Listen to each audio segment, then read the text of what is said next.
Jon Costas 2.0. Tell me a little bit about what you bring to the city the second time that maybe you didn't even bring the first time. Well, as I was saying on the campaign trail, the next mayor needs to be able to do two things well to keep Valpo flourishing. And that's one, be able to successfully run an $80 million a year operation to provide services efficiently, responsibly, and to make decisions that are economically sound and in the best interests of the public. And so I've had an experience of running large organizations in virtually every sector of the city. So I bring that, but at the same time, the second thing that the mayor needs to do is to create a greater sense of unity, transparency, and collaboration with the citizens, because that's needed in greater measure these days.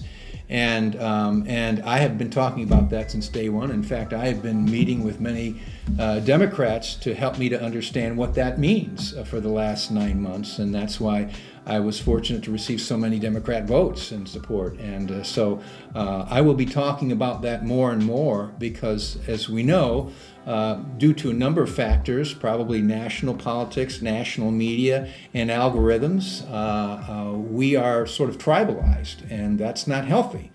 And when it gets to the local level, it needs to really be dealt with because this is the level where we have to work together. And when we realize we really have a whole lot more in common than the things that divide us, but the things that are overemphasized by the national media and the national politics. And so we've got to take that on, and we've got to realize we have a whole lot more in common, and let's focus on those things we have in common and do them really well. You seem to be eager to demonstrate the value of good government in a balanced government environment. Mm-hmm. Yeah. It's almost like it's an extra opportunity that you weren't planning for, but you're almost humbled by, intrigued by, and looking forward to. Maybe I'm putting too many words in your mouth. Yeah, no, I hear what you're saying. I always like a challenge, and I like change, frankly. Change is hard for most people, and I get that. It's just sort of, for me, I kind of thrive on it, and that's maybe why I gravitate towards the positions I'm in. Change is a challenge, and there's always opportunity in change. So the question is, how do we find that opportunity? And the most important thing, another thing that the leader needs to do is build bridges. Now, bridges are how we get from where we are to where we want to be, okay? Now, there's all different kinds of bridges. There's really big, strong bridges that can carry a lot of freight and a lot of things done. And sometimes bridges are rickety. They're not as strong as they could be, but they're still a bridge, and they're still helpful, and maybe that bridge can be strengthened.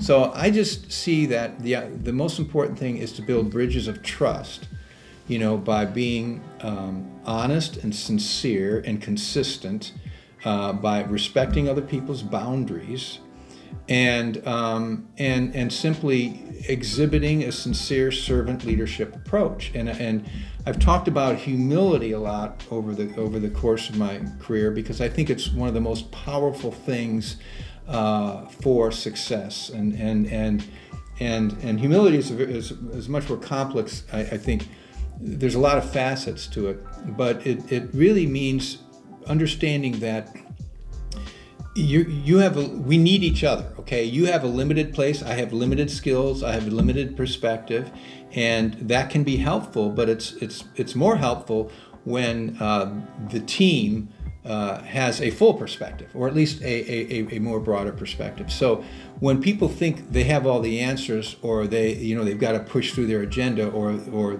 they don't need other people, it's kind of foolish, because you do need each other. And when humility is part of knowing, okay, this is who I am. I bring certain skills and talents.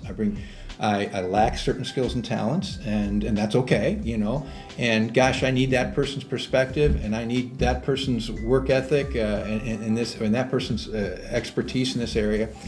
And in a healthy culture, that's how that works. So again, everybody is working together. They know where they're headed. Okay, they've been part of the process for deciding where to go, and then they're all rowing in the same direction. And that's ultimately what my goal is for the council, and I believe that's what their goal, the newly elected council, is for for the mayor and the city's office. So I'm very optimistic about what we can accomplish together. So if you're talking to the community of Valpo and the new council, tell me the benefits of collaboration. Well, it's at a national level. I watch the news every night, Yeah. and they tell me there's no benefit to collaboration. The best thing to do is think the other people are evil. Yeah. So tell me that's not true. It's we got to stop that. I mean, that's and let's face it. I mean, I was looking at a list of how much these commentators make on TV, and they're making a lot of money by dividing people. I mean, that's what the major networks do. No matter what your brand is, and I'm trying to find, what do I listen to just get something in the middle, and it's hard to find. It's hard to find anymore, and it's because it's a money-making process, and they get more clicks and more viewership when they make people afraid and tribalize the other side and make them look like bad people, and like we got to save ourselves by overcoming that tribe, and it's very, very harmful to our country, and it's not getting better. And we at the local level need to stand up and say, that's nonsense. We agree on a whole lot more things than we disagree on, because what they want to do is bring up these issues and emphasize them out of proportion, so you get angry about it, and you get angry at the other side, and then you're watching, your news show more, and you're clicking more on that website, and it's like, and your Facebook posts are all related to that. Yeah, and I mean, that's you're getting a social media. 360-degree reinforcement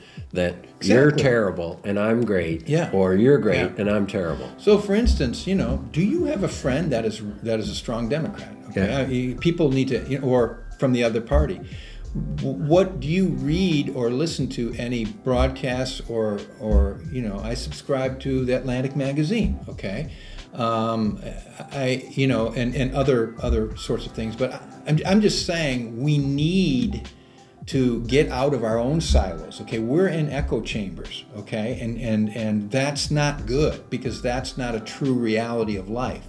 We need to get outside of those and interact with each other and talk about all the things we have in common. I mean, you like grandkids, I like grandkids, so you like ice cream, I like it. I mean, those things are important, You like police that are engaged in the community. Well, of course they should be engaged. They can't police well. So neighborhood policing has always been a component of excellent policing. So I'm just saying, let's talk more about the things we disagree on. And something? I can't expect you to celebrate everything I celebrate, and I'm not going to call you a hater because you don't celebrate it. So, what I'm saying? There's a difference between acceptance and celebration, okay? Yes, we need to accept, and we need to treat everybody with respect. In my worldview, everybody's made in the image of God and worthy of respect, and to be listened to and to be served as well as anybody else.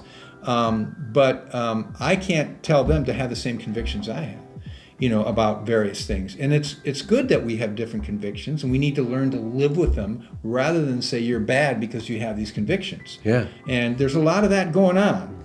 And so we have to really be... And none of it's good. On any side, there's none of it that's good. Exactly. You That's still got to live to these people next door. Yeah. I mean, a question 15 years ago, I thought there's too much focus on the negativity in the media, and it was too toxic and too polarized and too incentivized to argue.